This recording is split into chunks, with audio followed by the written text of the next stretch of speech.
Hello, আসসালামু আলাইকুম। কি অবস্থা, কেমন আছেন সবাই? আজকে সকাল থেকে টুপ টুপ টুপ টুপ বৃষ্টি পড়ছে আর আমার বাসার সামনের এই গাছটায় দেখেন কি পরিমাণ ফুল ধরছে। আর আজকে আমার ক্লাস হচ্ছে, তো ক্লাসে আমি সোহানাকে নিয়েই আজকে ক্লাসে যাচ্ছি। আর আজকে আমাদের সোহানার মেজাজ মর্জি কেন জানি কোনোভাবেই ভালো না, সে বসে থাকছিল না। তো বাচ্চা মানুষ তো সবসময় মুড এক থাকবে না, কোনোদিন ভালো থাকবে কোনোদিন মেজাজ খারাপ থাকবে, এটাই স্বাভাবিক। কালকে রাতে ঠিক মতো একটু ঘুমায় নাই, ঠান্ডা লাগছে, নাক বন্ধ, এই কারণেই হবে হয়তো। কোনো রকমের ক্লাসটা শেষ করে আমি ওয়েট করছিলাম গাড়ির জন্য। আর এইখানে না একটা দোকান আছে, আপনাদেরকে বলছিলাম না সেকেন্ড হ্যান্ড শপ, তো ভাবলাম যে আমাকে যে নিয়ে আসবে যে ওনার, উনি একটু ব্যস্ত ছিল, তো আমি এই ফাঁকে একটু ওই দোকানটা ঘুরে আসি। দোকানে ঢুকে এই ল্যাম্পশেডটা আমার খুব ভালো লাগছে আর আমি ভাবতেছিলাম আমি এটা নিয়ে যাব কিভাবে, বাট ওইখানকার যে ওনার সে বললো যে সমস্যা নেই, এটা আমি তোমাকে বাসা পর্যন্ত দিয়ে আসবো। আমি যেখানে ইংলিশের ক্লাস করে সেখানে আরো অনেকগুলো ইভেন্ট হয় যেগুলো সবই হচ্ছে উনি অর্গানাইজ করে, আর সেই সাথে ওনার নিজস্ব 2টা দোকান আছে। আর এর বাইরে ওনার একটা কফির রেস্টুরেন্ট আছে যেখানে উনি ফুল টাইম জব করে। আমি একদিন ওনাকে জিজ্ঞেস করছিলাম যে আপনার অফ ডে কবে, সে বলে আমার কোনো অফ ডে নাই, যেদিন হচ্ছে আমার কোনো কাজ থাকে সেদিন আমি হাফ ডে ছুটি নিয়ে নেই। তো আমি জাস্ট অবাক হয়ে যাই যে উনি কি পরিমাণ কাজ করতে পারে। উনি ওনার হাজবেন্ড এই দুইজন, ওনারা দুইজনই হচ্ছে 60+ বা 70 এরকম অ্যারাউন্ড হবে বয়স, এবং এত অ্যাক্টিভ, মানে ওনাদেরকে দেখলে আমি ইন্সপিরেশন পাই কাজ করার, যে মানে মানুষ সারাক্ষণ কিভাবে ছোটে কাজের প্রতি। এই যে আমার সানাবুড়ির রুম চেঞ্জ হয়েছে, ডেকোরেশন এখন এরকম হয়েছে।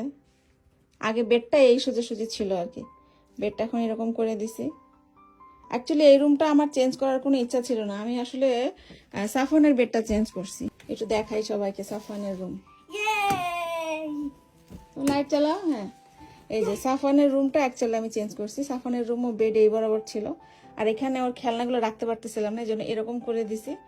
সুন্দর করে ওর খেলনাগুলো সব আমি এখানে রেখে দিছি, এখন এখানে বসে খেল, আমার ড্রয়িং রুম নষ্ট না করে। আর এখানে ওর টেবিল। এখন হচ্ছে এটা ভালো হয়েছে না আগে ভালো ছিল সাফওয়ান? এটা ভালো লাগে সত্যি? আচ্ছা ঠিক আছে। এটা হচ্ছে সাফওয়ানের রুম চেঞ্জ করছি, এখন সানায়া বলে তাহলে আমার রুম চেঞ্জ করে দাও।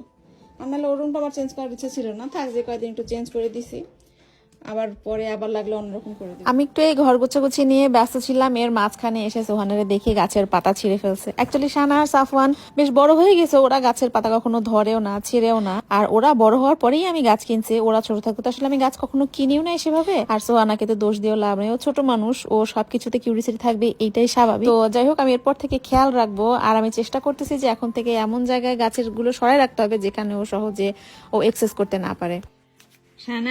আজকে সানা একটা হাঁস খাইছে, তাই খালি হাসছে।